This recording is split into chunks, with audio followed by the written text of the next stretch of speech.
Hi guys, James here for day 45, chronic fatigue syndrome. My friend, my enemy, my constant companion. Um, so like I said, I was officially diagnosed in 1994, 1995, but in August 1994 is when I got it. You just have to wait 6 months to see if it's it. So in August of this year, it will be my 25th year with chronic fatigue syndrome. Um, and I'm seriously thinking about throwing a party. And I don't know whether, just for a lark, it should be like a chronic fatigue syndrome party where it's just like beds everywhere. Oh, that's a really bad image.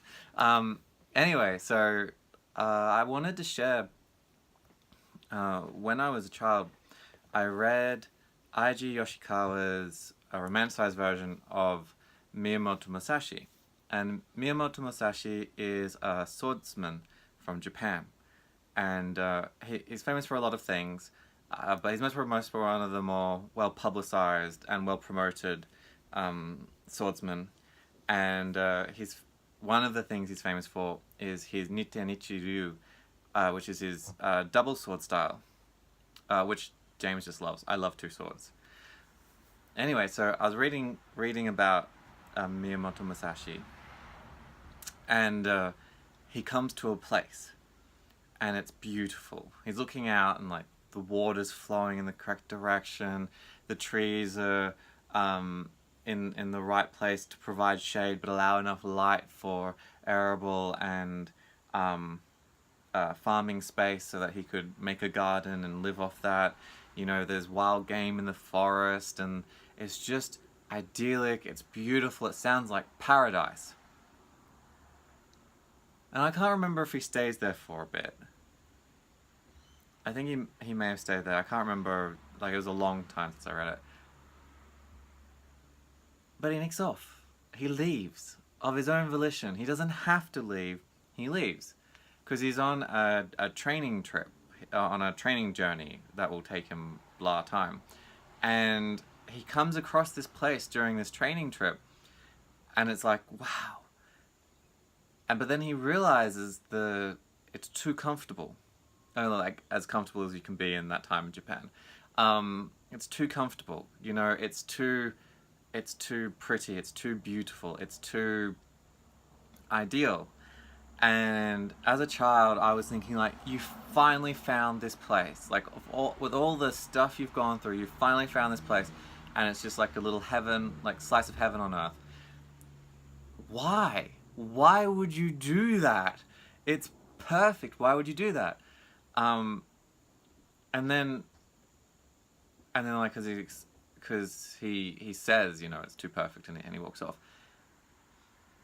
And what's painful is this realization that what appealed to me so much was because it was this perfect place on earth. And for someone who's always under pressure from their body, from their mind, a bit of peace just sounds heavenly, like, oh, it's just what I want. However, if you're trying to grow from where you are, then comfort is not what you should seek. Comfort, the zone of comfort has very little to no growth. And it is only through moving into a place of discomfort that you can grow. And as a child, I was chasing the comfort. And as an adult, I gotta be honest, the idea of finding a little slice of heaven and just hanging out there really appeals to me. Like, really there's no way I can get across to you how much that appeals to me. But there's the other part of me that understands this is not what I want to be the be-all and end-all. And I don't know that if I found my little piece of heaven on earth, would I put in the effort to grow and become more? Or would I just hang out and enjoy my days? If I want to be more than I am now, then I need some sort of stimulus that creates something extra. It's like we were talking about strength yesterday. If you want to get stronger, you've just got to introduce a stimulus that requires you to become a little bit stronger. Like at the core of it, that's it. Same thing for growth, for becoming more than you are now or becoming all that you could be. You need stimulus, you need some sort of discomfort to elicit a change. When you're comfortable, it's very hard to elicit change because you can hang out. When you're uncomfortable, you want to fix things. So I'm not strong enough. Well, I'm not comfortable with that. I want to change that. I don't have enough money in the bank. There's a discomfort. Well, I need to do something to change that. I don't blah. And I have a discomfort. I wish to change it. I become something else. And so there's that warring thing inside me personally where it's that I would give someone's right arm for a bit of comfort and peace and to just have a break.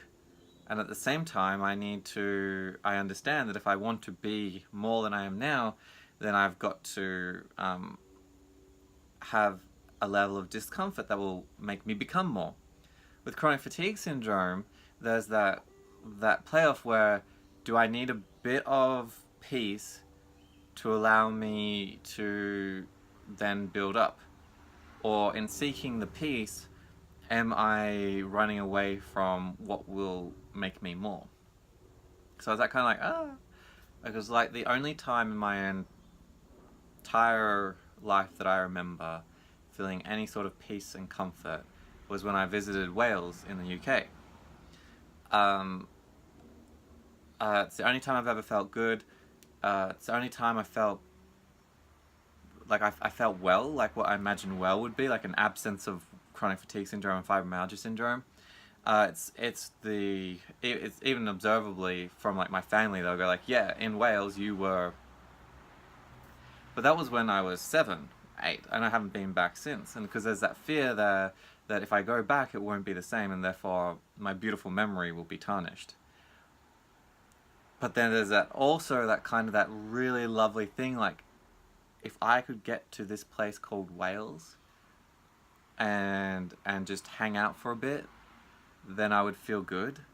Like there's that kind of, if I really needed to find that peace, there might be a place on earth that I visited that I found that. I don't know. And I was 7 or 8 at the time, so psychologically there should have been like no reason for Wales, the location Wales, to mean anything to me, or like to clear up any sort of illness that was caused by psychological factors. We drove in and I remember feeling good. And it wasn't like there were mines and stuff around and there was still electricity and stuff like that, but just maybe the air in Wales was all I needed. So that's my little place on earth where there's a memory of that level of comfort. So I just wanted to share that with you, that it's such a big thing, like we chase comfort. But sometimes maybe the pursuit of comfort doesn't allow us to grow. So we have a discomfort, so our discomfort is that we have no comfort, and therefore I chase that. But if I chase that, am I missing out on other things? You know? So that was a really big, and child me with CFS, chronic fatigue syndrome and fibromyalgia syndrome, child me is like, you found it, what are you doing? Musashi, go back. But he wouldn't have become all that he could have been if he had have stayed. He wouldn't have become as good a swordsman, a tactician, he wouldn't have done this or that. If he had have stayed, then that would have been his story. He would have most probably died there. And if he had been okay with it, that's fine. But he wouldn't have had all the other accomplishments that he had later on in his life. He may not have even written his famous book, which is the Gorin no Sho, which is a Book of 5 Rings. He may not have written that if he had stayed in that place. Now, Iji Yoshikawa's Miyamoto Musashi is a romanticized version. So whether or not the real historical figure actually came across the place or not, Doesn't matter. It's a really good uh, plot device to point out, you know, if you stay in comfort, there's very little reason to change. There has to be a good blend of comfortable and then discomfort, and then that's where you'll grow in something new. I'm not talking about strain. Like, stress is good, strain is bad. Strain is what stress becomes that kills you. So strain kills you. Stress just allows us to do things, like get up, like, yeah, let's do stuff. Strain is what kills you. So I'm not talking about seeking strain or being continually stressed, which is leading to strain. I'm just talking about that little bit of discomfort. You know, it would be comfortable for me to just say to everyone, look, I've got chronic fatigue syndrome. I'm staying in bed. Or like, I'm not going to that appointment. Or I'm not dealing with you. Or like, I'm not going to show any empathy. Oh, you're tired? You're tired? Let me tell you about how I'm tired. You know, like, I could do that. But that doesn't really appeal to me. Like, sometimes it appeals to me not to have to deal with other humans, but that's just a normal human thing. It has nothing to do with chronic fatigue syndrome or fibromyalgia syndrome. So, yeah, that was a blast from my past. And 25 years this August. Woo! I know people have had it longer. And that's kind of like, wow. But yeah, come August, I would have had it for a quarter of a century. Like, that's crazy. There are people who haven't even been alive that long. You know, that's just, yeah. So, thank you very much for letting me share that with you. If you've got any questions, fire away. Below, comment below. Feel free to like, share, subscribe, notification button. And thank you very much for letting me share with you day 45.